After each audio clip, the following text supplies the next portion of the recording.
যুদ্ধবিরতির মধ্যেও ইসরায়েলি বাহিনীর ধারাবাহিক হামলায় বুধবার গাজা উপত্যকায় কমপক্ষে ২৫ জন ফিলিস্তিনি নিহত হয়েছেন।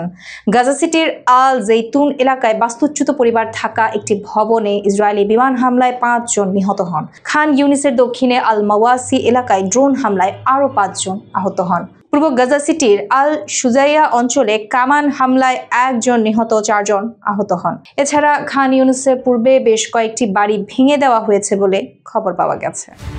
ফিলিস্তিনি স্বাস্থ্য মন্ত্রণালয় জানায়, বুধবারের হামলায় ২৫ জন নিহত এবং ৭৭ জনেরও বেশি আহত হয়েছেন। অক্টোবর ২০২৩ থেকে এখন পর্যন্ত গাজায় মোট নিহতের সংখ্যা বেড়ে দাঁড়িয়েছে ৬৯,৫১৩ জনে, আর আহত হয়েছেন ১,৭০,৭৪৫ জন।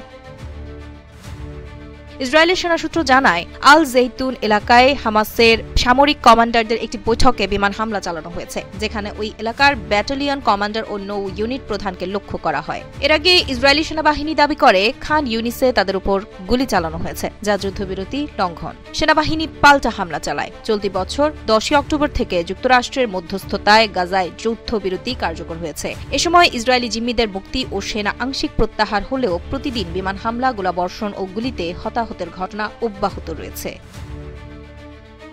এদিকে জাতিসংঘ নিরাপত্তা পরিষদ সম্প্রতি মার্কিন প্রস্তাবিত একটি প্রস্তাব অনুমোদন করেছে, যাতে গাজা পরিচালনা ও পুনর্গঠনের জন্য আন্তর্জাতিক শান্তিরক্ষা বাহিনী ও বোর্ড অব পিস গঠনের কথা বলা হয়েছে। তবে ইসরায়েলে ফিলিস্তিনি রাষ্ট্র প্রতিষ্ঠা নিয়ে অনীহা এই পরিকল্পনার বাস্তবায়ন নিয়ে প্রশ্ন তৈরি করেছে।